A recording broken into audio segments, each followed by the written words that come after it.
नमस्कार, जय महाराष्ट्र मित्रांनो। आताच्या क्षणाची सर्वात मोठी आणि महत्त्वाची बातमी समोर येते। रोहित पवारांची आव्हाडांना चपराक, राष्ट्रवादीतील अंतर्गत कलह चव्हाट्यावर। काय आहे सविस्तर अपडेट मित्रांनो, जाणून घेऊया।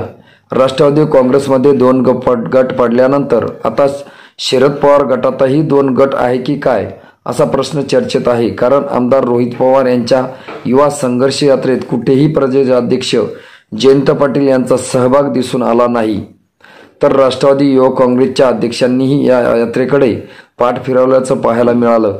युवा संघर्ष यात्रेनंतर काही काळ माध्यमांपासून दूर असलेले आमदार रोहित पवार पुन्हा सक्रिय झाले आहे।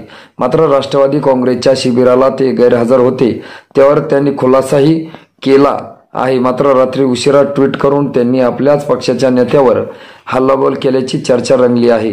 राष्ट्रवादी काँग्रेस पक्षाचे राष्ट्रीय अध्यक्ष शरद पवार यांच्या उपस्थितीत शिर्डी येथे ज्योती निष्ठेची लोकशाहीच्या संरक्षणाची अंतर्गत राष्ट्रवादीच्या 2 दिवसीय शिबिराला आज सुरुवात झाली आहे। अजित पवार यांच्या बंडानंतर राष्ट्रवादीत पडलेल्या फुटीनंतर होत असलेल्या या शिबिराला महत्त्व प्राप्त झालं आहे। मात्र या शिबिरात राष्ट्रवादीचे युवा नेते आणि आमदार रोहित पवार अनुपस्थित राहिल्याने तर्कवितर्क लढवले जात होते। या पार्श्वभूमीवर रोहित पवार यांनी एक्सवर पोस्ट लिहित खुलासा केला आहे। त्यानंतर रात्री उशिरा त्यांनी पोस्ट करत आपल्याच पक्षातील बड्या नेत्याला लक्ष्य केल्याचं बोललं जात आहे।